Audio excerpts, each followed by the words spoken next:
இந்த முடவாட்டுக்கால் கிழங்கு வந்து அதிக பேர் வந்து தெரிஞ்சிருக்காது. இது பார்க்குறதுக்கு ஆட்டோட கால் மாதிரியே அதோட ஷேப் அமைப்பு வந்து இருக்குது. அதனால தான் இதுக்கு முடவாட்டுக்கால் கிழங்கு அப்படின்ற பெயரே வந்தது. இது பொதுவாக வந்து மலைப்பகுதிகளில் தான் காணப்படும். அப்படி பார்க்கும்பொழுது நம்மளுடைய தமிழகத்தில் கொல்லிமலை காடு, ஏற்காடு, கலவன் காடு இந்த மாதிரியான மலைப்பகுதிகளில் வந்து போகிற வழிகள்லாம் காணப்படும். இது வந்து மலையில் ஒரு மரத்தோட பொந்துகளில் பாறைகளோட இடுக்கில் வந்து ஒரு தொற்றி வாழக்கூடிய ஒரு பரணி ஃபேமிலியை சேர்ந்தது தான் இந்த முடவாட்டுக்கால் கிழங்கு.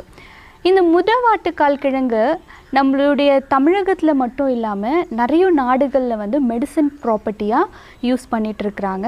அப்படி ஒரு இம்பார்ட்டண்ட்டாக இப்போ சைனா, வியட்நாம், தாய்லாந்து இந்த இடத்துல முக்கியமாக முடவாட்டுக்கால் கிழங்கு வந்து இப்போ அதிகமாக யூஸ் பண்ணிகிட்ருக்குறாங்க. அப்படி என்ன தான் இதில்